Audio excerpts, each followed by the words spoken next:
HDFC आज की तारीख में देश का सबसे बड़ा प्राइवेट बैंक। अगस्त 1994 में इसकी नींव रखी गई थी। नींव रखने वाले थे हसमुख भाई पारेख। 10 मार्च 1911 को सूरत में जन्मे थे हसमुख भाई। पिता ठाकुर दास के साथ ये चौल में रहते थे, इसलिए समझते थे कि घर क्या होता है, अपनी छत का होना क्या होता है। लेकिन किसी ने नहीं सोचा था कि झुग्गी में रहने वाला ये बच्चा कल को देश के लिए सबसे बड़ा निजी क्षेत्र का बैंक देगा। हसमुख का सपना था कि हर भारतवासी के पास अपना मकान हो। इसी सोच के साथ उन्होंने आगे चलकर वित्तीय संस्थान HDFC की नींव रखी। लेकिन सूरत की झुग्गी से होम लोन के जनक बनने की कहानी इतनी आसान नहीं थी। यूँ तो वो जिंदगी के आखिरी वक्त तक बैंक और वित्तीय कामों में जुटे रहे। गरीब माँ बाप के घर जन्म लेने के बावजूद कभी हिम्मत नहीं हारे। अपनी काबिलियत के दम पर उन्होंने लंदन स्कूल ऑफ इकोनॉमिक्स में फेलोशिप पाई। फिर स्वदेश लौटकर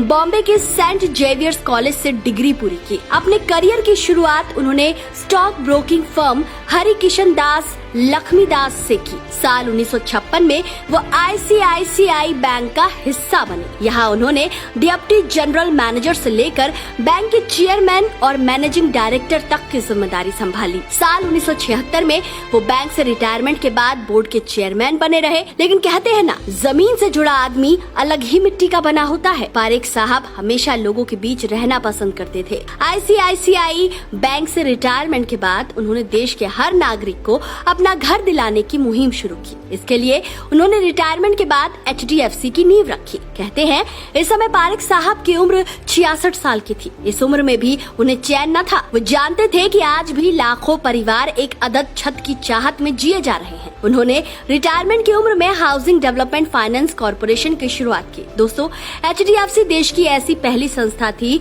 जिसने देशवासियों को पहली बार होम लोन की सुविधा उपलब्ध कराई थी। सकारात्मक सोच के बीच उन्होंने HDFC को न केवल हाउसिंग बल्कि बैंकिंग सेक्टर का दिग्गज संस्थान बना दिया। साल 1992 में बैंकिंग और फाइनेंस सेक्टर में उनके योगदान के लिए उन्हें पद्म भूषण सम्मान से भी सम्मानित किया गया। आपको बता दें कि प्रोफेशनल लाइफ में इतनी कामयाबी पाने के बावजूद भी पारेख साहब की निजी जिंदगी अकेलेपन में बीती। वक्त से पहले पत्नी चली गई, ताउम्र बिना संतान के रहे। कहते हैं उनके अंतिम समय में उनकी भांजी हर्षाबेन और उनके भांजे दीपक पारेख साथ रहे। वही दीपक जिन्होंने अपने चाचा हसमुख पारेख के एक बुलावे पर मलेशिया के सिटी बैंक की नौकरी छोड़ दी और देश लौटकर HDFC बैंक की स्थापना की। मुंबई के कमला मिल्स कंपाउंड में HDFC का ऑफिस खोला गया। बड़ा मुश्किल समय था। कंप्यूटर और मशीनें काम नहीं करती थी। पावर कट की समस्या थी। चूहे केबल की तार कुतर डालते थे। पीपल के पेड़ के नीचे वित्तीय की बारीकी को समझाने के लिए एम्प्लॉयज के ट्रेनिंग सेशन होते थे। कहते हैं HDFC लिमिटेड के मालिक ने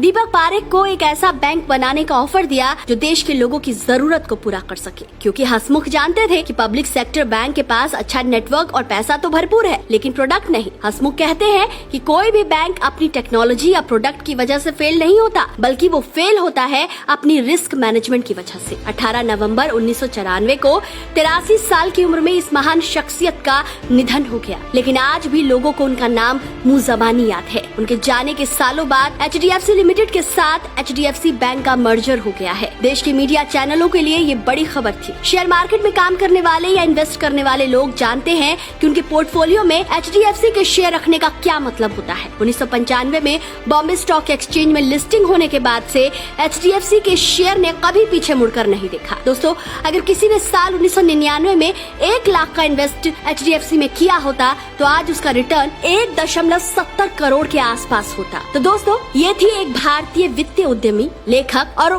परोपकारी HDFC के संस्थापक हसमुख पारेख की दिल छू देने वाली कहानी। आपको आज की कहानी कैसी लगी, कमेंट करके जरूर बताएं। वीडियो पसंद आया है तो इसे जितना हो सके शेयर कीजिए। दोस्तों, यूथ आइकन ऑफ इंडिया आपको अपना मंच दे रहा है। अगर आपकी भी कोई कहानी है जिससे दूसरों को प्रेरणा मिल सके तो आप हमारे फेसबुक पेज पर जाएं, वहां दिए गए ईमेल पर अपनी कहानी हमारे साथ शेयर कीजिए। आपकी कहानी को आवाज हम देंगे।